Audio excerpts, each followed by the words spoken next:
Peace of mind for me means that you know that you have left no stone unturned when it comes to securing the future, not only just for you, but for your kids and the generations to come. Welcome to the Verdict Signal podcast, where we feature how top attorneys help people make informed choices, avoid common mistakes, and move forward with confidence. Now, enjoy the show, and here's your host.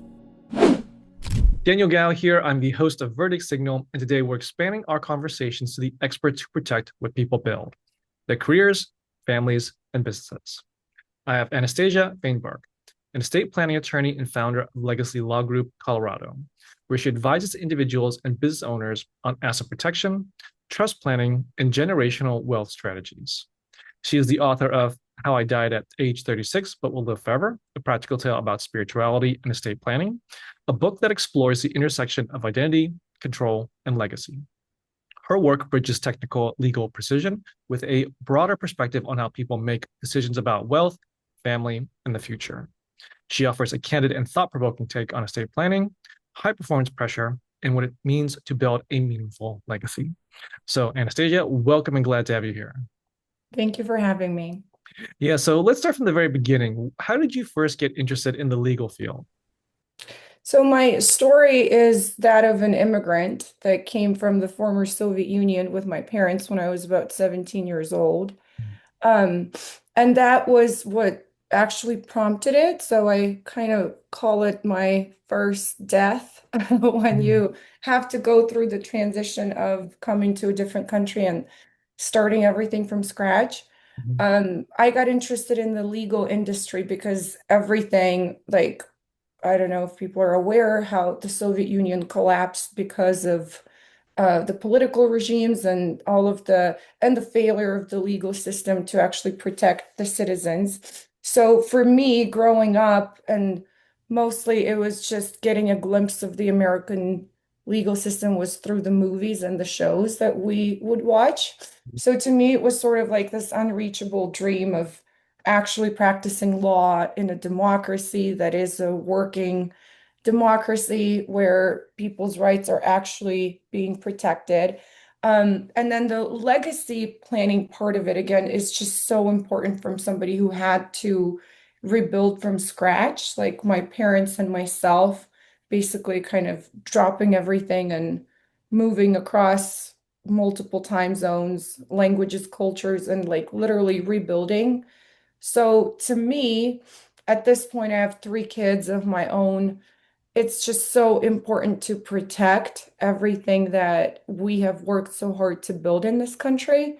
So it's the overarching interest for the legal system plus the desire to protect, not just for myself, but to help other families protect their legacy for future generations to come.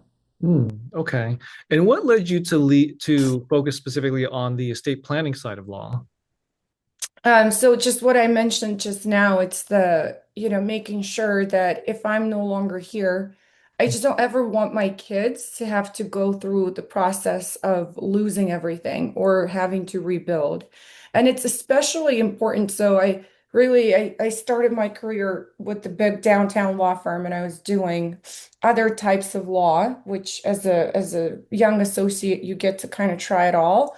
But then when I had my first son, the fear of like what would happen to him as a tiny little baby if both parents don't come home today. And unfortunately, I've seen it happen with people that I've known. And again, death is something that we know it's going to happen, but nobody ever knows when. And so, as a parent, I think we owe it to our kids, especially if they're minors. Estate planning is not really about you, it's about the people that you love the most. And for most of us, myself included, it's our kids. And especially when they're under the age of 18, because they would just then be sucked up into the legal system with no protections, no access to the financials, relying on strangers. And to me as a mom, and again, because I went through the traumatic experience of the immigration and I had to be exposed to starting from scratch and feeling very scared and unsure. I just never want my kids to go through anything like that. So, and estate planning really speaks to that, not just during life, but also beyond. Okay. And what's one thing you wish more people understood about working with an attorney? Nowadays, I think there's a lot of, with the developing technology and AI and do-it-yourself planning, I feel like next thing it's going to be like fix your own teeth by watching a video or, perform a surgery on Mhm. yourself. Who needs doctors, right? So we're Mhm. kind of shifting more towards this like no human interaction kind of a phase as a society. And to me and most of my clients, I think it's not just because when you think about an estate plan, it's just some paperwork, right? Mhm. It's a binder about this thick that honestly nobody ever reads. They just kind of put it on their shelf. Mhm. So the human piece of it is so important with working with an attorney who's not just going to be there to explain the complexity of the legal paperwork, but will also, like I always joke that I'm sort of a therapist. I could probably have that as my second career. It's the guidance. It's the intersection of the legal part of planning plus the human guidance plus the ongoing relationship plus all of the intricacies that do it yourself would never tell you, or you would have to spend, I don't know, 80 hours a week trying to research every little intricacy. So when you come to an advisor, and I think working with an attorney who just specializes in one area of law is also very important because there's other attorneys out there that kind of do it all. I can handle your divorce, your car accident, your criminal case, and I'll throw in a will. That also never works. So, as with everything in life, if you want quality financial planning, you go to an advisor that just focuses on that. And with estate planning, again, because it literally affects every aspect of your life and your family's life, it's just so important to work with somebody who knows what they're doing, but also will be there for you and your family as needed. And it's not just a one-time transaction and just some paperwork that you put on your shelf. Okay. Now, and you meant this a little bit earlier as far as people are kind of going to the less human touch, a little bit more automated, things along those lines. What's the dangers that people can run into if they're using like AI to create their wills, their legacy planning, their estate documents? Like, what's the danger of just using AI and relying on AI for that? I think the first important thing is the lack of education because AI, and unfortunately, even a lot of attorneys practice that way. They just kind of give you a template will. So if you ask any sort of do-it-yourself AI document generator, hey, draft me a will and I want everything to go to my kids or something like that, the lack of education on probate, on how accounts actually, some of the accounts and properties don't go through probate at all. How it's important to look at all of your financial assets and the legacy goals that you have, and how the probate system in your state would how long that would take, how much it would cost, how everything would be frozen. Um, so, and again, think about everybody. Like I work with a lot of clients that come to me and they've been married for 30 plus years. And when we sit down, first thing we talk to them about is, okay, what do you own? How is it all titled? What about the kids? All of that. And sometimes they look at each other and they don't know what each other has in their 401k or where it's at, if it's at Schwab, Fidelity, whatever. And if your spouse doesn't know, imagine a will that an AI sort, I don't know, call it a person or an AI generator, generate it for you that just says, I leave everything to my kids. What does that mean? Mhm. Nobody knows what that everything really entails. Did you mean your house, your 401k? Do you own crypto? Do you have statements? Do you know that your beneficiary designations and some of those would actually override the will? So I think the education is the number one thing that goes wrong with any do-it-yourself. Because again, it's one thing to type up a document, but it's another thing to actually understand how, on the practical level, it would happen if something were to happen to you and what your family would have to deal with. Okay. Now, when it comes to you talked a little bit about wills, like if someone just says that, hey, I have a will, I'm good on my estate planning. Uh, what's the misconception when it comes to that statement? I always say, and I kind of talk about it in my book about like the three levels of planning.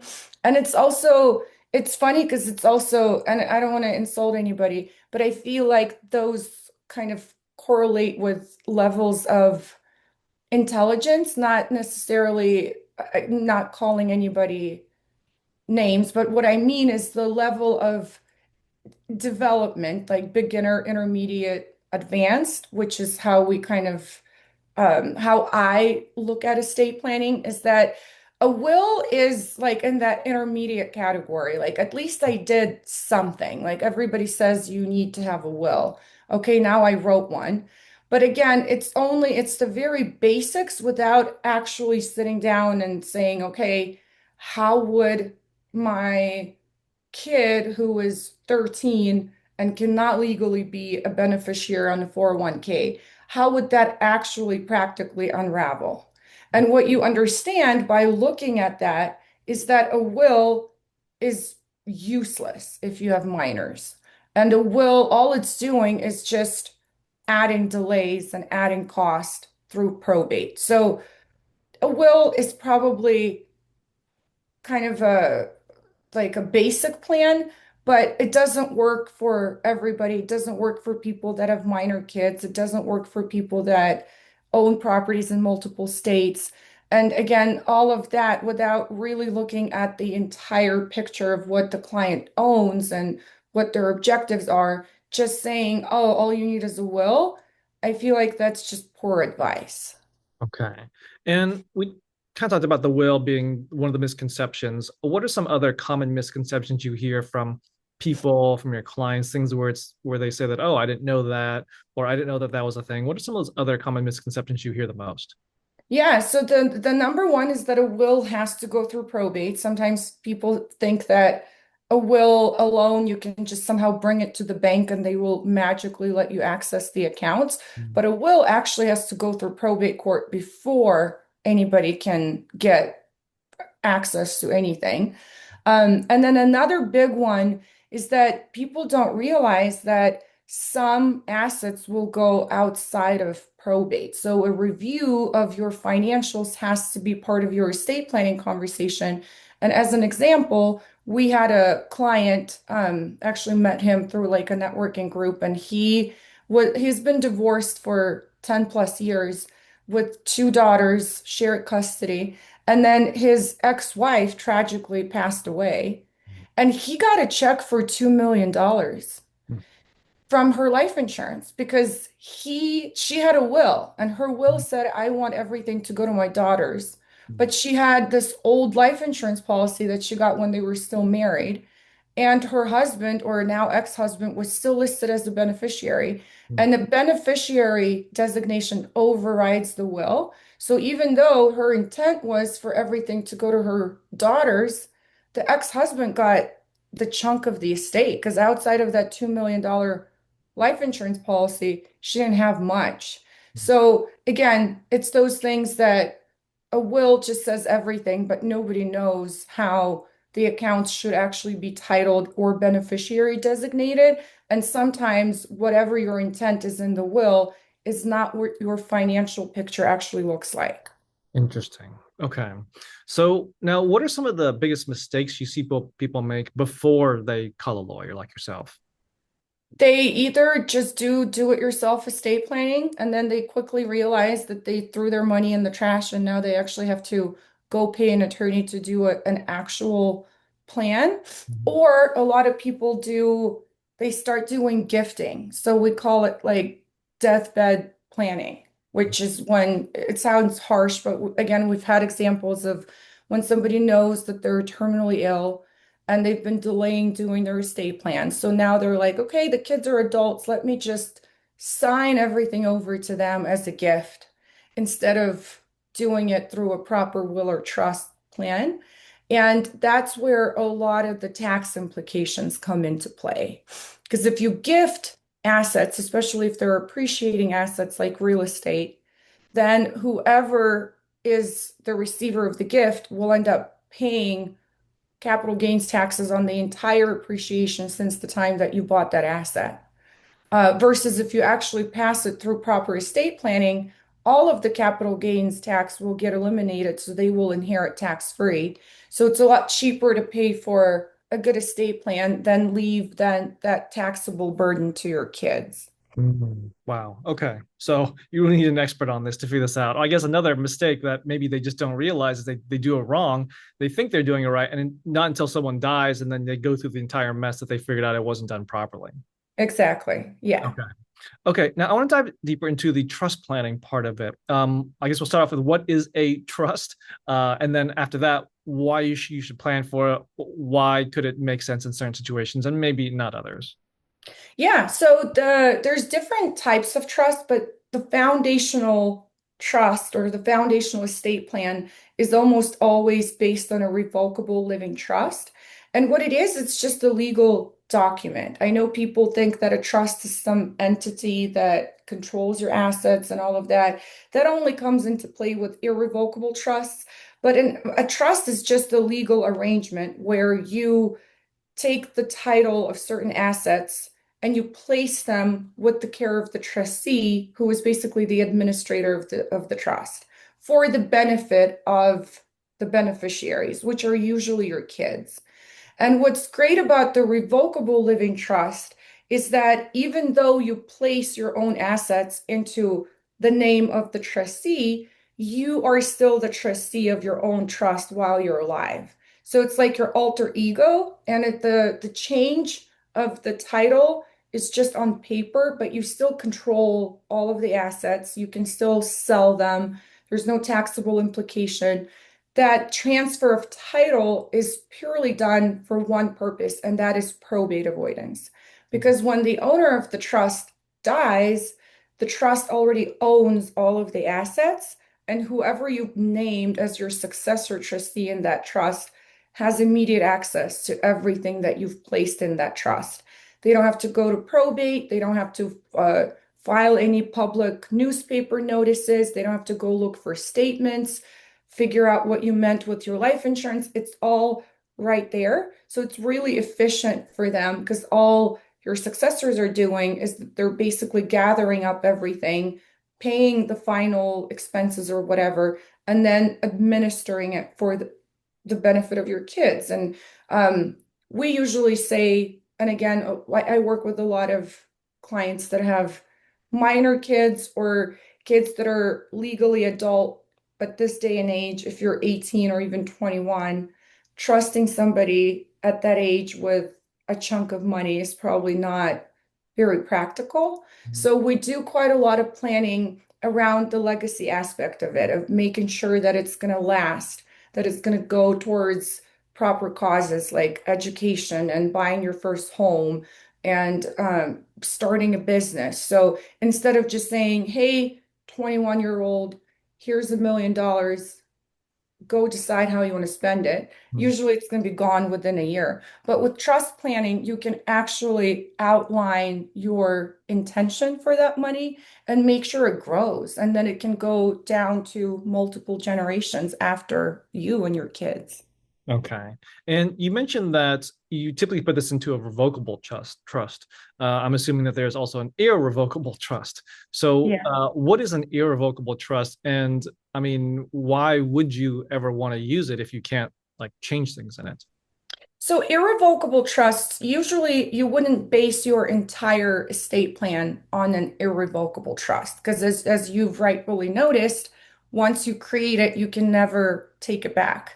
That's kind of the whole concept. So irrevocable trusts come in very handy for two purposes. One would be estate tax planning, and the second one would be asset protection planning. So typically what we would do is once the foundational plan that's based on a revocable trust is completed, then we look at, okay, does the client have a potential estate tax concern? And now in 2026, the estate tax exemption is so high that not a lot of people have that issue. So it's 15 million per person or double that for a married couple, meaning that everything under that amount would not be subject to an estate tax. But the point here is that that number always changes depending on who's running the show in the country. And so if that number drops down, sometimes we need to do some advanced planning to make sure that your loved ones are not going to be paying a lot of estate tax. So that's where sometimes placing an asset or a chunk of money into an irrevocable trust makes sense because all of the appreciation of the entire appreciation of those assets will not be subject to your estate taxes. So it kind of grows tax free. And then the second purpose would be asset protection. So again, you wouldn't place everything that you own into an irrevocable trust. It would just be to make sure that if I get sued, and this usually also works for like high net worth people that can kind of set aside a chunk of money that they don't need and put it away into an irrevocable trust. And that's just in case if they're a high liability profession like a doctor or plastic surgeon, they just want to make sure that if they have to file for bankruptcy or if somebody sues them, they have this untouchable fund on the side because nobody can get into the irrevocable trust once you relinquish control of it, it's no longer yours. So it's kind of a way to set up like some sort of a security fund for your kids in case you lose everything to like a creditor or a bankruptcy. Got it. Okay. And on this next question, I mean, you did touch on this before as far as when you're looking for a lawyer, like you want to find one that really specializes in this. But let's say that someone is looking for help on this. They don't know any lawyer, they don't know really anybody. What other advice would you give to this person so that they can find that lawyer who is experienced, knowledgeable, and can help them get that end result they're looking for? I think that's where technology comes in very handy.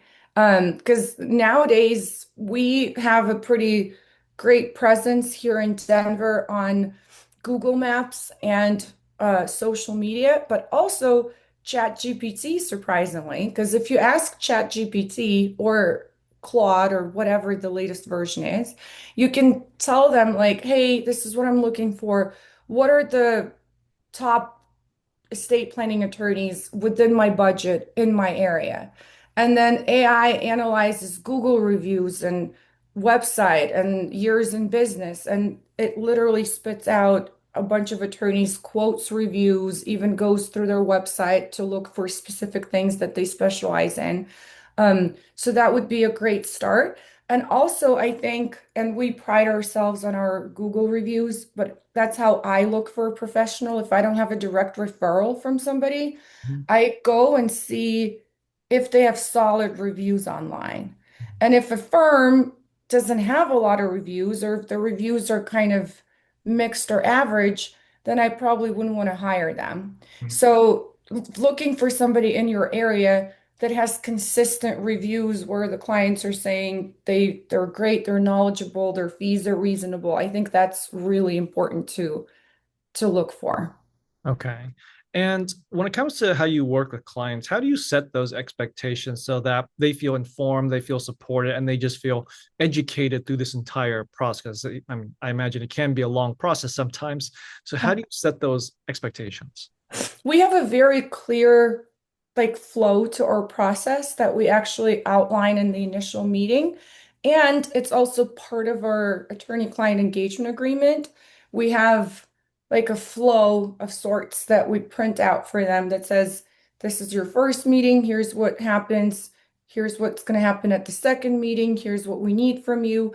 And then they also get an assigned member of their team, which is usually not the attorney, but like a paralegal that is literally there to hold their hand throughout the entire process. So if some of our emails or forms or whatever portal requests that we're sending them don't make sense to them, they always have that actual live person to talk to, email, call. But again, we try to be very structured and kind of outline the timeline and the expectations and what happens at every meeting so that it's very clear for our clients how long this will take, what exactly is included, and then how the ongoing guidance is going to look like. Okay. And when it comes to the future, I mean, where do you think the future is going when it comes to estate law? Like, are there any changes people really need to pay attention to? I think the a lot more and more clients are leaning towards trust planning. Like back in the day, most people would say, oh, unless you're a millionaire, you don't need a trust. A will is just fine.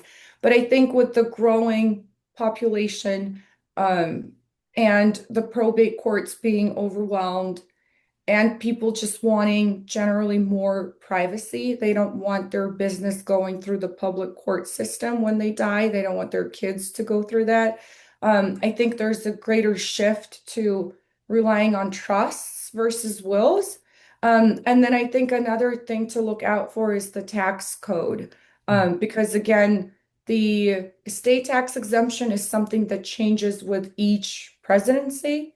Um, and it's just really important to work with a firm that will inform you if something changes. So you can just come in and make an amendment to your plan and not have to wait 20 years and then pay somebody again to redo the whole thing. Mhm. Okay. And when it also comes to the future, like when it comes to your practice, what is your vision for your practice? I guess I kind of have what I really want to do eventually, and we're working on it, is I want to have more of a family office approach where it's not just the legal planning, but also financial and tax planning. And right now, we do have great referral partners that we work with. So whenever our clients come in, and because we are so thorough and we do talk through all of their financials and their taxes before we even recommend a trust, I do end up telling them, hey, you should probably have somebody look at your investments or restructure your 401k and maybe start Roth conversions if you're approaching retirement. But because I am not licensed to do that, I end up referring to a financial planner that we know and trust. But I feel like a lot of clients want all of that to happen in one place, to have your attorney, to have your financial planner, and then also have somebody who's going to look at your tax return and get all of that tax planning done. So ideally, I would want to have not just the legal planning, but those aspects of planning built into one cohesive firm. But because of the licensing and the regulations that are put in place for all of our professions, that's just really hard to achieve. Well, it sounds like it's a wonderful vision, though. Yes. Okay, well, Anastasia, I have one last question for you, but before I ask it, I do want to point people to your website at legacylawgroupcolorado.com. So, last question for you. What does peace of mind mean to you? Peace of mind for me means that you know that you have left no stone unturned when it comes to securing the future, not only just for you, but for your kids and the generations to come. Um, and so whenever I say kids, I don't mean that it has to be your literal children. It's really about the people that you love the most. For some of our clients, it's their children or their pets or their favorite charity or their spouse or whoever it is that's going to be left behind to pick up the pieces if you're no longer here. So it's really securing that state of like, I've done my best to make sure that those that I care about the most will be protected and will be able to carry on if I'm not there for them. Well said. Well, there you have it. Anastasia, sharing your expertise. So, where can people contact you and your practice? So either by going to the website that you've quoted just now, it's legacylawgroupcolorado.com. We have an online scheduler on scheduling platform on the website, or giving us a call, 303-954-9428, or emailing info@legacylawgroupcolorado.com. Awesome. Well, Anastasia, this was great. Thank you for coming on. Thank you for sharing your knowledge. Thank you for having me. Thanks for listening to the Verdict Signal podcast. Any questions? Please contact the practice directly with the contact information provided during the show. We'll see you again next time. Bye for now.